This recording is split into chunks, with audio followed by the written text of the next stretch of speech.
Nah, saya pernah kecewa dengan Bapak Zulga karena ayat ini 8 bulan saya genapi tidak terjawab. Saya ingat tahun 78. Kami punya masalah berat dalam pelayanan. Saya punya teman dekat, dia sudah meninggal Maret tahun 2004 yang lalu. Akhirnya saya baca ayat itu, dia juga baca. 2 orang sepakat. Kami gandengan tangan. Kami buka Alkitab, tangan kami letakkan di atas Alkitab itu. Tuhan, kami pakai firman ini, kami sepakat. Sampai saya yakinkan Tuhan periksa hati kami. Bahwa kami minta ini bukan untuk kami, tapi untuk pekerjaan-Mu Tuhan. Sepakat itu. Klaim pakai ayat itu. 8 bulan gak jadi apa-apa.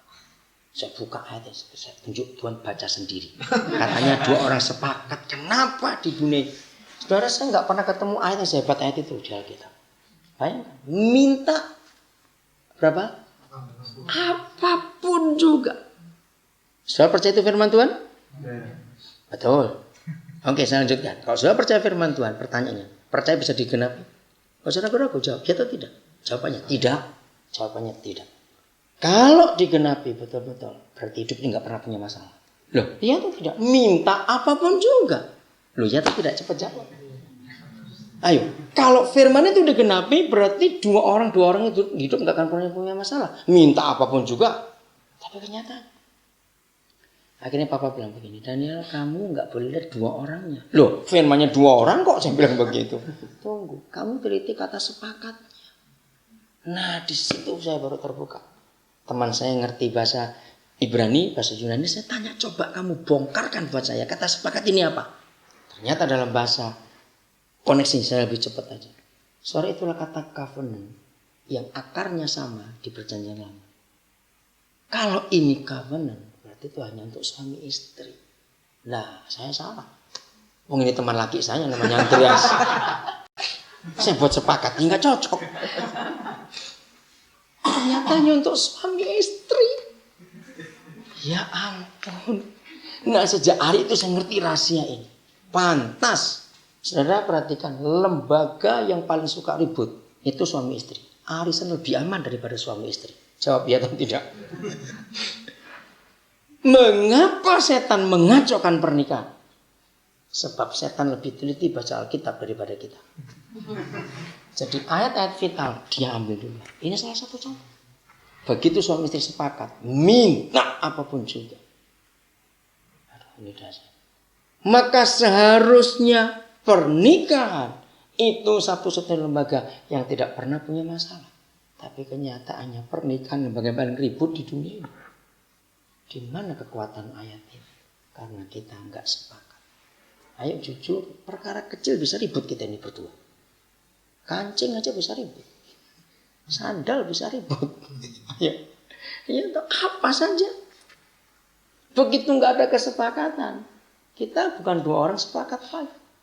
Covenant kita hancur. Nah, ternyata ayat 20. Terjemahnya harus begini. Di mana ada 2 orang dan orang-orang ketiga berkumpul dalam namaku, bisa aku ada. Ayo pikir. Kalau ada 2 orang lalu muncul orang-orang ketiga, siapa ini? Anak-anak. Berarti gereja itu adalah keluarga kita. Berarti saudara yang sudah menikah yang belum, tunggu dulu. Yang belum menikah tunggu dulu. Berarti hanya keluarga yang bisa mengadakan surga ke dunia ini. Perwakilan Yesus hanya keluarga. Kalau Senin sampai Sabtu, Yesus hadir di pernikahan kita begitu manisnya. Minggu kita ibadah raya, dahsyat itu. Tapi kenyataannya Senin aman, Selasa ribut, Rabu aman, Kamis ribut terus gitu ya. Yesusnya datang tidak datang. Ya rusak semua ini rumah. Dahsyat sekali firman ini bukan? Ayo kita sadari itu. Oke, apa itu suami istri? Kita buka Kejadian 1. Ayat yang ke-26. Itu mengganggu sekali. Berfirmanlah Tuhan, baiklah kita menjadikan manusia menurut rupa dan gambar kita. Nah, kita ini buat bingung. Kenapa enggak aku? Nah, betul? Oke. Sekarang lihat ayat 27-nya. Ayo saudara. Maka Allah menciptakan manusia itu menurut gambarnya. Menurut gambar Allah diciptakan. Gambar Tuhan, ya, oke. Laki-laki dan perempuan diciptakannya diciptakannya mereka. Oke, jadi saya sering tanya gini. Kalau begitu Tuhan itu laki atau perempuan? Ayo, nggak usah ragu-ragu. Tuhan itu laki atau perempuan? Jawabannya pasti laki. Oke, salah. Karena kalau dia laki, padahal perempuan pun gambar dia. Lalu gambar siapa perempuannya? Tuhan nggak punya tetangga. Ingat. Maka itu saudara, ini bukan teologi saya belajar, saya baca dari Roh Kudus. Dengan logika anak-anak. Ternyata jawabannya baca Ulangan 32 ayat 18. Kenapa Musa berkata, gunung batu yang telah memperanakan engkau, kau lalaikan. Dan engkau telah melupakan Tuhan yang melahirkan engkau. Saya tanya, siapa gunung batu di situ? Bapa kita, Tuhan kita. Betul? Nah, kalau sampai di ayat 18 Ulangan 32, Tuhan itu memperanakkan dan melahirkan, dia itu papa atau mama? Ayo jawab, gak usah ragu-ragu. Dia ibu. Nah, maka itu dia jadikan perempuan. Jadi Tuhan bukan laki dan perempuan dalam gender atau jenis kelamin, tapi dalam bapak dan ibu. Untuk menggambarkan bapak, dia ciptakan kita laki-laki. Untuk menyatakan dia ibu, dia ciptakan perempuan. Ngerti sekarang kejelasannya? Saya kagum pada Roh Kudus. Nggak ada teologi bisa menjelaskan ini kok bukan Roh Kudus. Karena begitu rumitnya itu. Nah, jadi saudara, kalau papa suami istri menikah lalu jadi papa mama, inilah perwakilan Tuhan. Anak-anak akan lihat Tuhan dalam hidup papa mamanya. Loh ya atau tidak? Maka itu mengapa hanya Yesus Tuhan kita yang berkata ada 5 juta lebih judul buku di dunia. Bukan 5 juta buku. Ada 5 juta lebih judul buku yang pernah dibuat oleh manusia. Hanya satu buku namanya Alkitab. Yang ada pernyataan aku benci perceraian. Melaiki 2:16. Kenapa? Karena begitu suami istri cerai, bapak ibu cerai, anak-anak hancur. Mana gambar papa mama? Kenapa cerai? Saya pakai logika gampang saja. Kalau seorang suami gak suka pada istrinya karena benci dan macam-macam, dia bisa cari perempuan lain. Perempuan masih banyak kok. Begitu pula istri gak suka sama suaminya, dia bisa cari laki lain. Tapi anak tidak akan pernah punya pengganti papa dan mama. Coba jawab ya atau tidak? Maka itu Alkitab itu. Saya nginjil ke banyak orang Islam, orang Hindu, orang Buddha gak bisa pakai ayat ini. Mereka kagum. Dan mereka selalu tanya, Bapak baca buku apa? Kalau ingin tahu saya sebutkan. Kalau nggak mau tahu nggak usah. Mereka kagum. Jadi representatif Tuhan itu kita.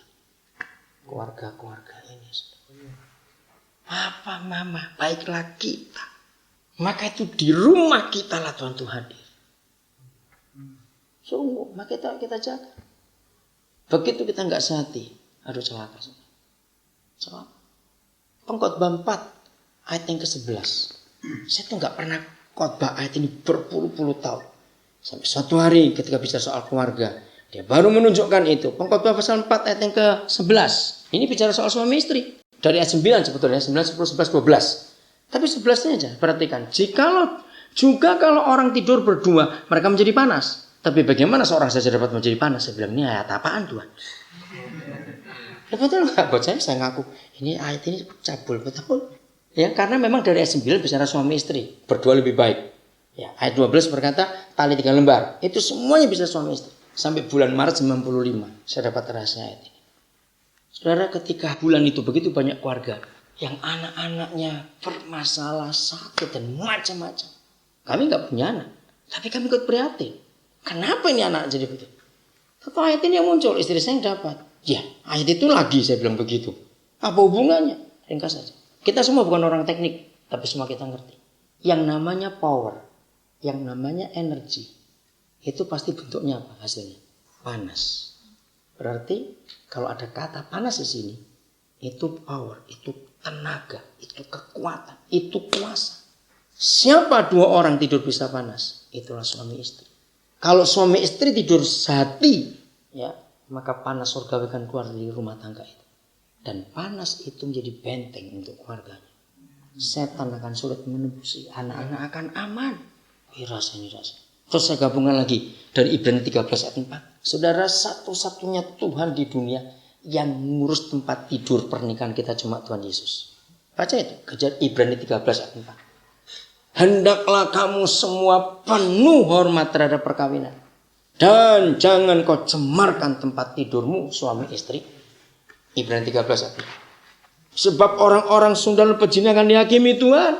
Saya percaya tidak ada satupun pemerintah di dunia ini, entah itu gubernur, entah itu bupati, apalagi presiden, itu buat sensus tempat tidur, nganggur apa? Betul? Dan itu menyinggung loh, itu pribadi sekali. Apa bapak kurang kerjaan? Tapi kalau sampai surga pesan, kuduskan tempat tidur. Ingat, kotornya tempat tidur kita bukan karena spray nggak dicuci 3 bulan, karena kenajisan di situ.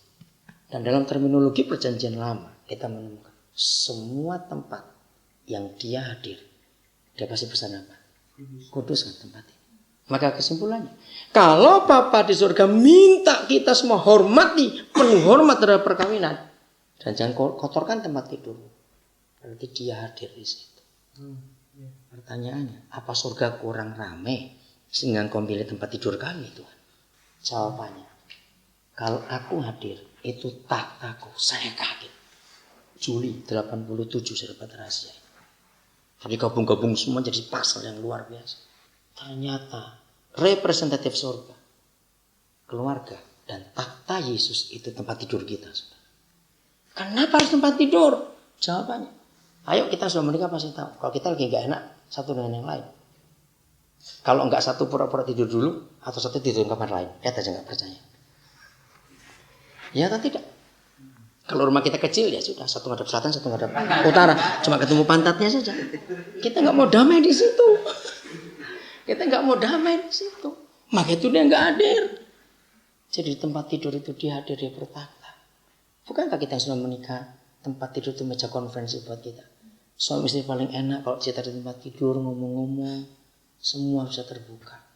Dan di situ juga seks terjadi. Kembali tidur berdua. Berapa banyak istri sakit hati pada suami? Maaf, karena sering berkata kalau ada maunya jaga kamu baik-baik. Jangan sampai kita seperti itu suami. Istri kita terluka, maka kita ayo di tempat tidur kita itu. Kehadiran tentunya. Dan bawa panas itu ke seluruh dunia. Amin. Maka dunia akan dibolehkan. Lalu berkata, ayo kita bawa kesatuan ini. Kesatuan dimulai dari kita suami istri. Maka itu jangan mikirkan gereja terlalu banyak dalam arti organisasi. Pikir jiwa-jiwa di luar sana. Masih banyak orang-orang yang kita perlu selamatkan, kita perlu tolong dalam hidup ini. So, mulai hari ini kita kuduskan tempat tidur kita semua. Supaya kehadiran Tuhan nyata. Ada kesatian, apa-apa terbuka di situ, cerita. Kenapa setiap kali saya memberkati pernikahan, saya doa kalian dua jadi manajer konflik. Karena konflik pernikahan kita harus kita manage. Jadi motor, pendorong untuk kita maju. Itu sungguh anugerah Tuhan yang luar biasa dalam kehidupan ini. 15 Januari yang lalu saya suruh mendoakan memberkatan pernikahan yang ke-60 tahun. Dan itu pernikahan yang ke-6 yang 60 tahun. Kalau 50 tahun sudah lebih dari 20 kali. Yang 25 tahun saya nggak ngitung. Tapi 29 Oktober saudara saya hadir di pernikahan yang 80 tahun. Aduh saya bangga sekali. 80 tahun menikah. Si Opo umur 103, si Oma umur 97. Yang ngerayain cucu dan cicitnya anaknya sudah mati semua sebabnya. Luar biasa tapi berkat Tuhan. Maka itu ayo kita jaga pernikahan kita. Saya bangga sebagai hamba Tuhan dikasih kepercayaan Tuhan seperti itu. 80 tahun pernikahan. Namanya apa nggak tahu sudah. Kalau 60 tahun itu pernikahan berlian. Ayo kita